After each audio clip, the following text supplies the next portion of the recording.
مين اللي كان جاي يعلم على كانيلو بس اتعلم عليه؟ في 14 سبتمبر 2024 في لاس فيجاس في نيفادا كانت ليلة حماسية جدا.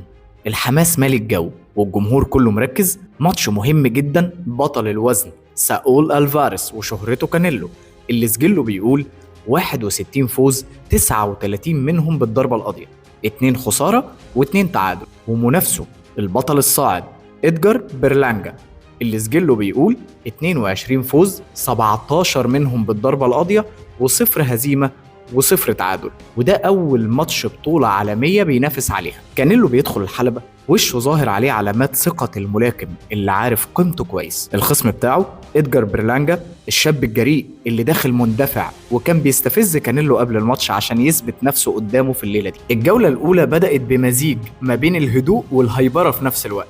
برلانجا كان متوتر أو مهايبر ما تفهمش، لكن باين إنه كان محضر نفسه كويس، بيحاول يسيطر على نص الحلبة، بيضرب بقوة لكمات يمين شمال. بس كانيلو كان كالعادة هادي رايق مركز بيلم معلومات. الجولة التانية والتالتة برلانجا لسه بيحاول يفرض الضغط بتاعه، بس مفيش اختراق واضح في كانيلو، وكانيلو بدأ يسحب البساط من تحته، بيكسر الريتم وبيصد الضربات ويفاجئه بكاونتر اتاك او هجمات مرتده مرعبه. في الجوله الرابعه بقى كانيلو سخن وبقى في الفورمه.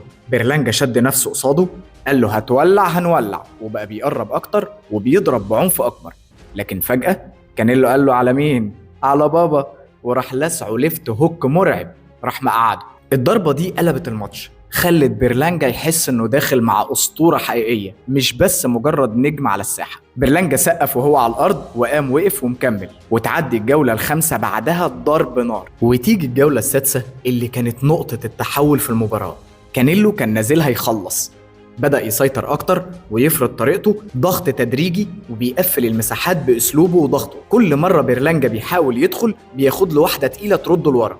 وكانيلو اشتغل بالمدرسة المكسيكية، ضربات خرافية ما بين تحت وفوق في الجسم وفي الجنب وفي الدقن. برلانجا خد له واحدة في التانية بدأ يتهز والجمهور بيسخن، بس تن تن الجرس أنقذه.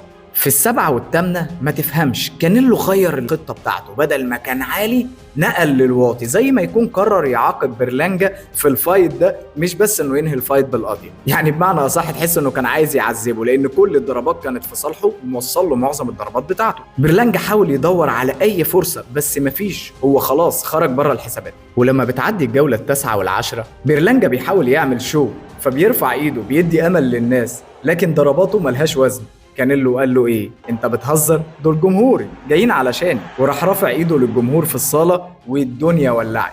الجولتين 11 و12 برلانجا كان بيحاول يفضل محافظ بس على الاداء من باب انه يكمل الماتش للنهاية، وكانيلو شغال على الهادي بالخطة الجديدة اللي شغال بيها، انه يعاقبه بكل ضربة بيضربها. بتخلص المباراة بفوز واضح بقرار إجماع الحكام لصالح ساول ألفاريس.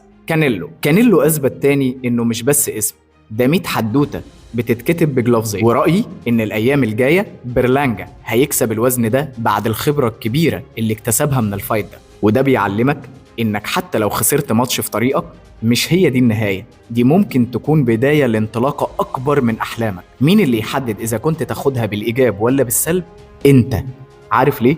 لأنك أنت المسؤول الأول عن تحديد مستقبلك، وده لأنك بطل قصة.